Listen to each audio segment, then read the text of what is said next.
Meghan and Harry's documentary coming to Netflix next month, and we've got all the details. I think, Meghan has said a couple of times that she really wants to tell her side of things, set the record straight.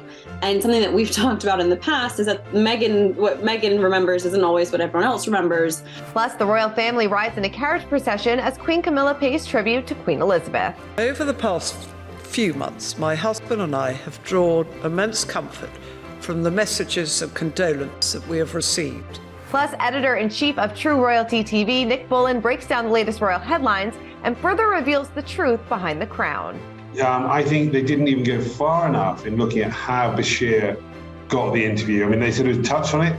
It was incredibly fraudulent what went on there. So I think that's one section. We've got that plus so much more in today's Royally Us. Hello to our fellow royal lovers and welcome to Royally Us. I'm Christina, that's Christine, and welcome to a not so big week of royal news. There wasn't a lot going on, but I think the little things that we saw, the events that we saw were actually really big in terms of the new royal family that we're seeing. Exactly, yeah. We're going to break it all down in just a second, but of course we have to see what you guys said about last week's show. Barbara said, Christine, I agree with you about certain things that were missing from The Crown season 5. One of the things that stood out for me was there was no mention of James Hewitt, who was in Diana's life for a long time, and she described him as the love of her life. Why do you think there was no mention of him? Good question. I love this comment, yeah. Barbara, because as soon as I read it, I was thinking to myself, you're so right. How did you leave out this entire, chapter of this drama? Mm-hmm. And I think they sort of, they play a little bit in the last season on Diana having her own affairs. But I think that The Crown, they're trying to depict a larger narrative this season. And so they've left out things that didn't tell the story that they were trying to get to at the end, which is a shame because we've missed so many really interesting historical moments. Totally. I couldn't agree with you more. Lane says, do you think Harry and Meghan will be attending his father's coronation in May of 2023 in light of his soon to be released memoir? Will that keep him and Meghan attending the coronation in May? I mean, I guess it really depends on what's in this book and what's in this documentary and how bad the bridges could be burned. I mean, I think it all depends on what we're going to see in the next couple months. I totally agree. There's been lots of rumors about last minute edits being done. I think that the documentary and the book come out within a couple of weeks of each other. And maybe they're hoping that between, January 8th and, May, they have enough time to sort of cool any tensions that might arise. Yeah, we'll have to wait and see. All right, well, let's get into our royal roundup.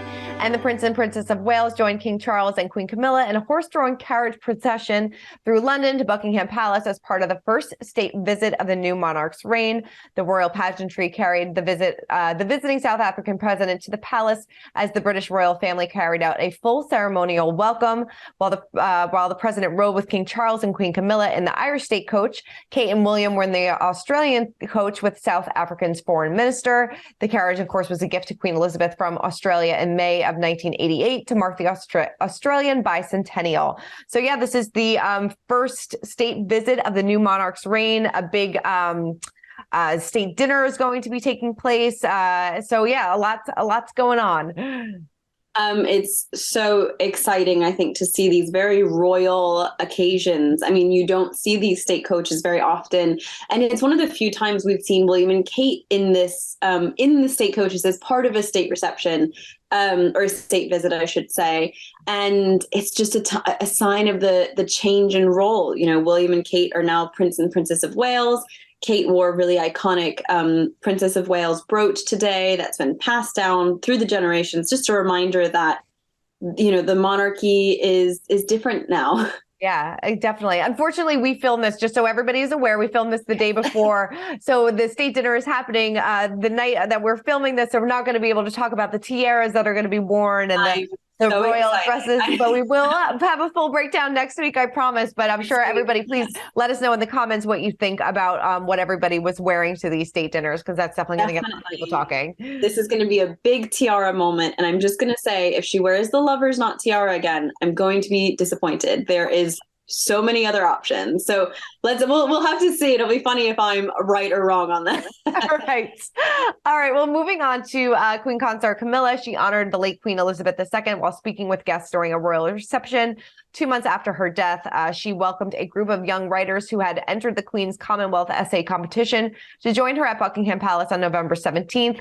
During the gathering, like we said, she took some time to pay tribute to Queen Elizabeth. So take a quick look. I cannot begin without paying tribute to my dear mother-in-law. Her late Majesty, who is much in our thoughts today, and who is so greatly missed by us all. She had been patron of the Royal Commonwealth Society since 1952. Nice of her to take some time and thank everyone for the well wishes that they've received over the past few months from people all over the world. And like she said, she is greatly missed. I think we're going to see a lot of these moments of tribute over the next year. I know one thing I'm really looking forward to and not looking forward to is the Christmas message, the King's Christmas message.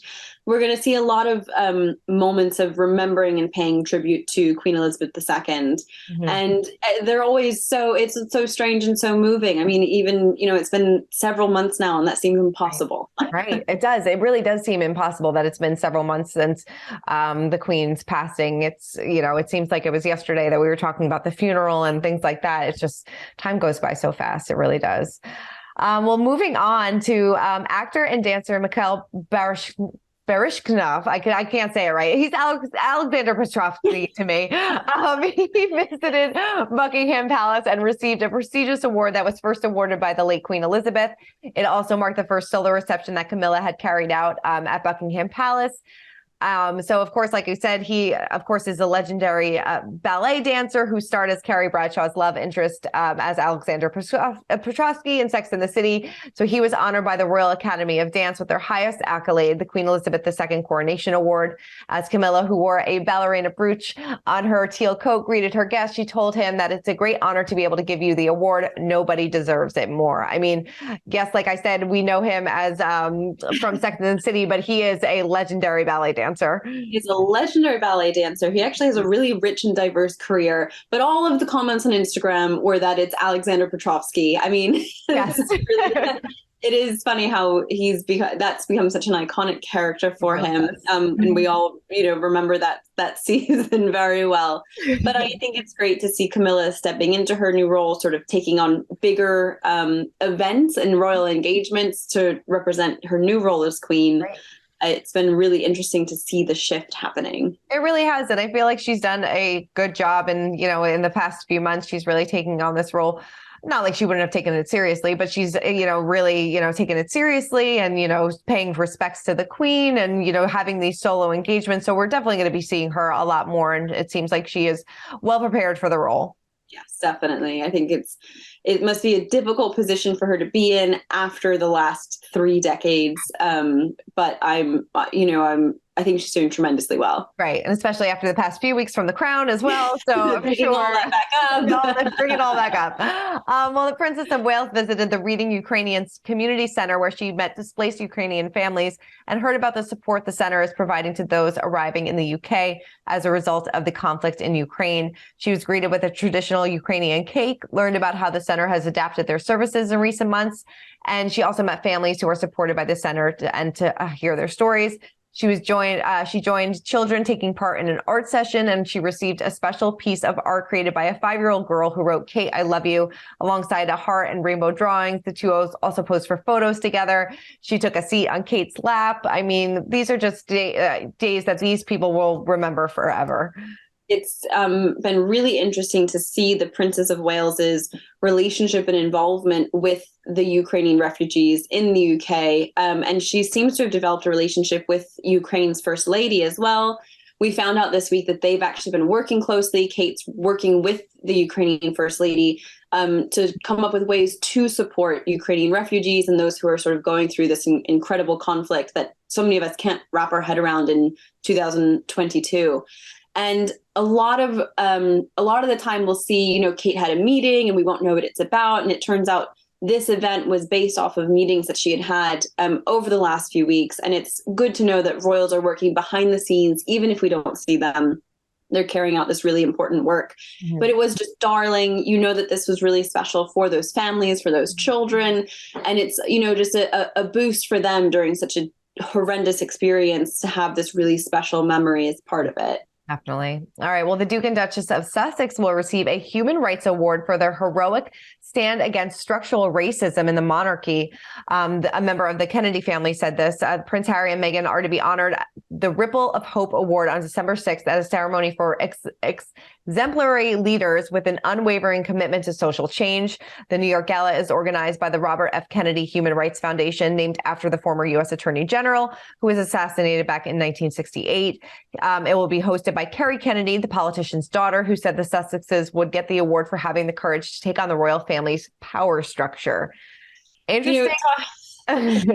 What I find really interesting about this is that later this month, William and Kate will be meeting with Caroline Kennedy to talk about all the wonderful work that William and Kate are doing as part of the royal family. Just shows the royal family is not the only one that's dysfunctional. I was going to say, not the only one that has a rift in the family, it seems like. Right. Clearly the Kennedys have some stuff to work out here. I think that, Meghan and Harry have done a lot in terms of social change, speaking out on important causes, using their platform to raise awareness for certain issues. This is a really interesting thing for them to be awarded. What do you think? I don't know. It's very interesting. And like you said, it seems like they have chosen Team William and Team Harry at the Kennedys family. But I wonder I don't know if Harry and Meghan will be in town to accept this award. It's going down on December 6th, which is 2 days after the Earthshot Awards that are happening in Boston. So I don't know if they're going to be crossing paths while on the East Coast. Just seems a bit awkward if that's what they're going to be meeting about. So, you just had the Earthshot Awards. Well, I just got an award for, just taking on the royal family's power structure. So I don't know about this. I don't know if they're going to be in town to accept this award. Something tells me they're not. It's a very interesting story. That's for sure. It really is. Please let us know in the comments what you think about this one as well. All right. Well, let's continue talking about Harry and Meghan and spill some royalty because their Netflix documentary is reportedly being released on December 8th. She told The Cut back in August that the piece of my life I haven't been able to share, that people haven't been able to see, is our love story. I hope that this is the sentiment that people feel when they see any of the content or the projects that we are working on. When the media has shaped the story around you, it's really nice to be able to tell your own story. We really don't know much about this documentary. We don't know much about the book, what will be in it, what we'll see, but like Meghan said, it's going to be focusing on their love story and, I guess what they're like behind closed doors. I think, Meghan has said a couple of times that she really wants to tell her side of things, set the record straight. And something that we've talked about in the past is that what Meghan remembers isn't always what everyone else remembers. So I really hope that they sort of tread lightly in certain respects. There are a lot of microscopes on this, fact checking, making sure that any wavering towards the truth is going to sort of derail the whole point of this project, which seems like it's just kind of sentimental and sharing their story and their love story and their family story with the world. Yeah. It's going to be really interesting. I wonder, how people are going to receive this, how the royal family will receive this, how in depth they're going to go about their past with the royal family, if it's just going to focus on them and their future. There's a lot of questions that we will soon have answers to. And it's very much under lock and key. Yes. No one seems to know what's going on except, Meghan, Harry, and whoever's producing this show for Netflix. It's so true. I mean, we've talked to countless royal experts over the past few weeks and have asked them all, pretty much the same questions about this, and nobody knows. So it's a mystery that will soon be solved. All right. Well, let's break down the royal rules, and to help us do that is editor-in-chief of True Royalty TV, Nick Bolin. Of course, everybody is still talking about the crown, what's real, what's not. Well, Nick is here to break that all down. Take a look. Well, Nick, thank you so much for joining us. It's always great to get your perspective and get your expertise. And I know that you guys have a lot of great programming going on right now on True Royalty TV, all about the documentaries and the truth behind all this drama on the crown, correct?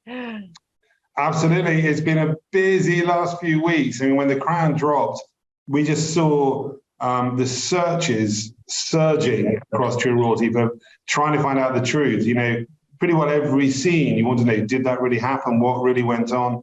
So we've been very busy at True Royalty with documentaries that take you inside the truth about Diana, inside the truth about the divorce, what really went on with the Queen and Princess Margaret, the truth about Prince Philip and sort of the supposed relationships. So yeah, it's been a busy few weeks, but it's been fascinating. Definitely. We've talked about this a lot, but I want to know, what were some of the glaring mistakes in this season of The Crown for you? You know, the things that you just said, oh, no, that is not correct. How about episode 1 to 10? Does that work for you? No, I mean, look, it's drama, it's fiction that's somewhat based on fact. And what's really interesting is this season has caught up to my life in television. And a number of the people that appeared in the show this year, this season, are people I know very well and have worked with a lot. So the Martin Bashir interview across 2 episodes, I know a lot of the people involved in that whole thing, and virtually all of it was certainly sort of wide of the mark, shall I say that. And I think they didn't even go far enough in looking at how Bashir got the interview. I mean, they sort of touched on it. You know, it was incredibly fraudulent what went on there. So I think that's one section. The other sections I think are really worrying are pieces that sort of damage the monarchy. So, for example, when Charles does the handover of Hong Kong, it appears that he takes Camilla for a holiday on the Royal Yacht Britannia. Simply not true. The idea that Diana was meeting Mohammed Al Fayed at the Windsor Horse Show, not true. The idea that Princess Margaret and the Queen are having stand-up rows about Peter Townsend, not true. I mean, so I could just keep going on and on and on. What The Crown is very clever at is it does take sort of enough fact to be able to spin up a version of the truth. And I think that's the very clever thing. So I think people have got to watch it with an eye to, this is drama that is based on real life events. But that's the danger, is how far the real life events go. And that's what's been so great for us at True Royalty, is we can say, okay, what really happened after the handover of Hong Kong? What really happened in Camilla and Charles's relationship? You know, there was sort of Andrew Parker Bowles is portrayed as this cuckolded husband who is watching his wife sort of play away with the Prince of Wales. The truth of it is, Andrew Parker Bowles was having a series of his own affairs, and that was Camilla was in many ways just being pushed back into the arms of the man that she loved originally. So lots that I could go on about. What were some of the most embarrassing moments that the royal family sort of had to revisit thanks to this season of The Crown? Well, I think we know one, don't we? I think some of those, but one really stands out. Yeah. Some of those phone calls, I think, were moments that the royal family would probably rather not revisit. And I'm sure most of us have had pretty ridiculous phone calls occasionally with people that we're in love with. Maybe not like that conversation. But I remember those tapes coming out when it first happened. It was embarrassing then. It's embarrassing now, and I think it's just unfortunate they've got to live through that. The stuff that weirdly though, I didn't find that some of the most awkward scenes to watch. What I felt was very difficult was the phone calls between Diana and William when William's at Eton, and the conversations he's having with his mother at that point. It's so private. It's a young boy caught in the middle of sort of warring parents. And I just think for William and those around him, that must be very difficult to know that's being played out for sort of the world's entertainment. So I thought that was very difficult. And then I think what I thought was very awkward was the whole piece around the Queen and Penny Romsey and the Duke of Edinburgh, and the fact that the Queen is appearing to have to accept what's going on. I think the truth of that was really somewhat different in that, the Queen and the Duke's marriage remained incredibly strong throughout their whole lives. You mentioned that a lot of the people that are portrayed on the series, and obviously you worked with King Charles quite a bit. Do you know have they watched, and what is their reaction to seeing their lives portrayed on screen like this?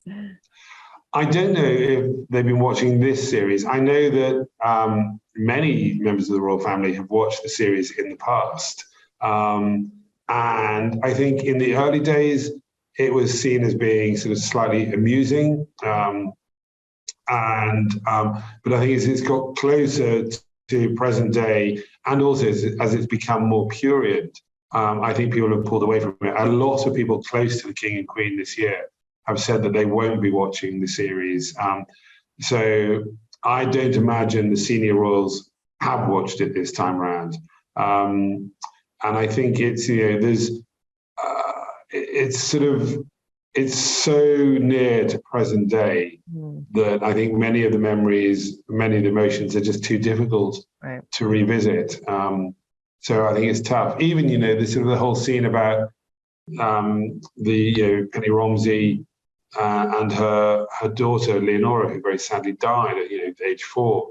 Is that really something that you want to be seeing being played out on television again? So very difficult. I think this series has been very difficult. I think the next one will be even more difficult when we get into Diana's death. I mean, and you explained before how this wasn't really portrayed in the way that everything really went down. So did Diana feel remorse after that? And did people warn her not to do this interview? Absolutely. I know one newspaper editor who was having lunch with her on the day that she did the interview. And he was having lunch in Kensington Palace with her. And the cameras were being set up upstairs. And Diana said to him, I'm thinking about doing this thing, not saying it was happening that night. And the editor said, do not, under any circumstances, you should not do this. So even on the day, she was being told not to do it. And I think in the initial days after, she really felt she'd got her voice out there. And she also believed what Bashir had told her about the security services listening to her and what was going on. But I think as more clarity set in, it became more and more apparent it was a huge mistake. And I think by the end, she realized she shouldn't do it. I mean, to be fair, what the Crown did get right was the fact that Charles Spencer, her brother, had started to have misgivings about Bashir before the interview and had tried to persuade Diana that this perhaps wasn't the right way to go about it. But, as we all saw in the show, Bashir was recreating bank statements trying to claim that people were being paid by the security services. And if someone shows you that, you probably do believe it, even if you're not already paranoid about what's going on. I think she did regret it, absolutely. All right, well, let's get into our pint-sized palace. And it appears that Prince George has a passion for fashion. I love this story. He was supposedly infatuated with Craig David's bright blue sequin outfit at the Queen's Platinum Jubilee and raved about it to his father, Prince William. Craig David told Jonathan Ross. Prince William comes over, says, my son George was going crazy for the blue sequined outfit that you were wearing. My mom was there. I said, lovely to meet you. Love that, George. Love the outfit. I love that. So sweet. I love these little tidbit stories about, the royal children. Just you can imagine that conversation between Prince William and his oldest son, him sort of in that little boy way, like being so taken by a blue sequined jumpsuit. Totally. I wonder if he went out and got it for him. I hope he did. I know, right? I love it. That's what's lucky about being a prince, is that your dad can go out and, have the royal dressmaker whip something up for. I love it so much. Well, Christine, thank you for breaking down all things royals with me as always. This was a lot of fun to talk about, even though not much happened. We had some good stories this week. Definitely some good stories and something for us to look forward to next week. Christine and I are going to be breaking down our Royals holiday gift guides. So get ready for that. We're super excited to share some of the things that we have found that we are sure that you guys are absolutely going to love. So in the meantime, keep commenting, keep subscribing, and we will see you guys next week. For more news content and exclusive interviews, make sure to hit the sub, like, and bell button down below and visit usmagazine.com.